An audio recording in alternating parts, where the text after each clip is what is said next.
নমস্কার, আজকের ভিডিওর মাধ্যমে দেখাবো কিভাবে আপনারা আপনাদের আধার কার্ড ডাউনলোড করবেন। কম্পিউটার স্ক্রিনের গুগল ক্রোমে সার্চ করে নিচ্ছি আধার ডাউনলোড। সার্চ করার পরে প্রথমেই যে সাইটটা এসেছে দেখুন গেট আধার বলে, এখান থেকে কিন্তু আগে ডাউনলোড করার অপশন আমরা পেয়ে যেতাম, এখন কিন্তু আর এখান থেকে ডাউনলোড হচ্ছে না। তার জন্য আমাদেরকে কি করতে হবে, আর একবার আমরা ব্যাকে চলে আসবো। ব্যাকে আসার পরে নিচে দেখুন এখানেও সেই একই প্রবলেম।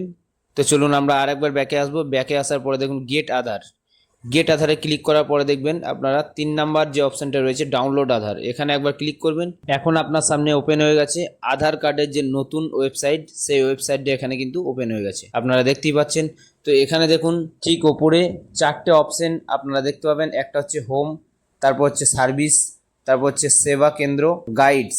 আপনি সার্ভিসে ক্লিক করবেন। সার্ভিসে ক্লিক করার পরে ডাউনলোড আধার এখানে ক্লিক করবেন। ক্লিক করার সাথে সাথে দেখবেন আপনার সামনে এরকম ধরনের পেজটা ওপেন হয়েছে, যেখানে আপনাকে 12 ডিজিট আধার নাম্বার লেখার জন্য বলছে। তো আপনি এখানে আপনার আধার নাম্বারটা ইনপুট করবেন। তো চলুন এখানে আমি আধার নাম্বারটা লিখে দিচ্ছি। আধার নাম্বারটা লেখার পরে নিচে দেখবেন রয়েছে ক্যাপচা কোড। সেই ক্যাপচা কোডটা আপনাকে তার নিচে যে বক্স রয়েছে সেই বক্সে কিন্তু ফিল করতে হবে। তো চলুন এখানে আমি ক্যাপচা কোডটা এখানে ফিল করে দিচ্ছি। ফিল করার পরে দেখবেন নিচে দুটো অপশন রয়েছে, একটা হচ্ছে রেগুলার, একটা হচ্ছে মার্কস। এখানে আপনাকে রেগুলারে ক্লিক করে রাখতে হবে এবং ক্লিক করার পরে আপনি নিচে যে রয়েছে গেট ওটিপিতে ক্লিক করবেন। আপনার আধার কার্ডের সঙ্গে যে মোবাইল নাম্বারটা লিঙ্ক রয়েছে সেই মোবাইল নাম্বারে কিন্তু একটা ওটিপি চলে আসবে। সেই ওটিপিটা আপনাকে দেখুন ডান দিকে যে 6টা বক্স রয়েছে সেই বক্সে কিন্তু আপনাকে ফিল করতে হবে। ফিল করার পরে নিচে রয়েছে দেখুন ভেরিফাই অ্যান্ড ডাউনলোড, সেখানে একবার ক্লিক করবেন। ক্লিক করার পরে দেখবেন ফাইনালি আপনার কার্ডটি ডাউনলোড হয়ে যাবে। তো চলুন আমার এখানে কার্ডটি ডাউনলোড হয়ে গেছে, আমি একবার ওপেন করে দেখিয়ে দিচ্ছি। তো দেখুন এখানে ক্লিক করলাম একবার। ক্লিক করার পরে আমি কার্ডটিকে ওপেন করে নেব। তো দেখুন এখানে আমি কার্ডটিকে ওপেন করে নিচ্ছি। ওপেন করার সাথে সাথে দেখবেন আপনাকে কিন্তু একটি পাসওয়ার্ড এখানে চাইবে সেই ফাইলটা ওপেন হওয়ার জন্য। তো এখানে আপনি পাসওয়ার্ডটা দেবেন যে ব্যক্তির আধার কার্ড সেই ব্যক্তির নামের ফার্স্ট 4টি অক্ষর ক্যাপিটাল এবং তারপরে জন্মের যে সাল সেই সালটা, তাহলে কিন্তু আপনার যে আধার কার্ডের পিডিএফ সেই পিডিএফটা কিন্তু ওপেন হয়ে যাবে। এই কার্ডটিকে পিভিসি অর্ডার করতে হলে কি করতে হবে এবার আমরা দেখে নেব।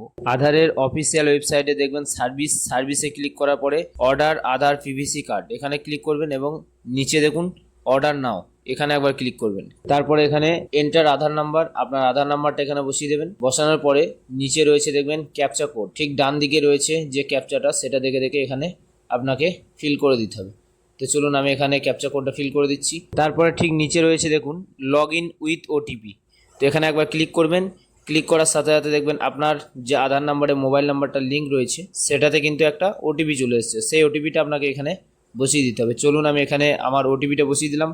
বসিয়ে দেওয়ার পরে নিচে লগ ইনে ক্লিক করবেন। ক্লিক করার সাথে সাথে দেখবেন আপনার সামনে এই ধরনের একটা পেজ ওপেন হবে, যেখানে দেখবেন টার্মস অ্যান্ড কন্ডিশন, এখানে যে বক্সটা রয়েছে সেখানে একবার ক্লিক করবেন। ডান দিকে টার্মস অ্যান্ড কন্ডিশনটা পড়ে অ্যাকসেপ্টে ক্লিক করবেন। তারপরে চলে আসবেন অর্ডার নাও ক্লিক করার পরে দেখুন এখানে আপনাকে 75 টাকা পেমেন্ট করতে হবে। তো দেখুন এখানে একটা বক্স রয়েছে, এখানে একবার ক্লিক করবেন। ক্লিক করার পরে আবার ডান দিকে এসে আই এগ্রিতে ক্লিক করবেন। ক্লিক করার পরে দেখুন মেক পেমেন্টে ক্লিক করেছি এবং প্রসিডে একবার ক্লিক করে নেবেন।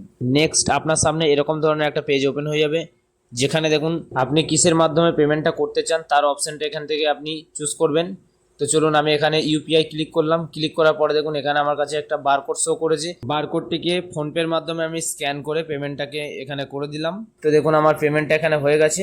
পেমেন্টটা হওয়ার পরে দেখুন এই ধরনের আপনার সামনে একটা পেজ ওপেন হয়েছে, যেটাতে আপনার যে অর্ডার করলেন সেই স্ট্যাটাসটা কিন্তু আপনার এখানে দেখাচ্ছে এবং তার সাথে সাথে দেখুন একটু ওপরে এখানে কিন্তু লেখা রয়েছে ডাউনলোড অ্যাকনলেজমেন্ট। আপনি যে অর্ডারটা করেছেন তার যে অ্যাকনলেজমেন্ট কপিটা সেটা কিন্তু আপনি ডাউনলোড করে রেখে দিতে পারবেন এবং সেখানে যে অ্যাকনলেজমেন্ট নাম্বারটা রয়েছে সেই নাম্বার দিয়ে আপনি কিন্তু আপনার স্ট্যাটাসটা চেক করতে পারবেন। এই ছিল আজকের ভিডিওটি ভালো লাগলে অবশ্যই শ্রেয়া টেক অনলাইন চ্যানেলটিকে সাবস্ক্রাইব করবেন এবং ভিডিওটিকে লাইক, কমেন্ট ও শেয়ারের মাধ্যমে অপরকেও দেখার সুযোগ করে দেবেন।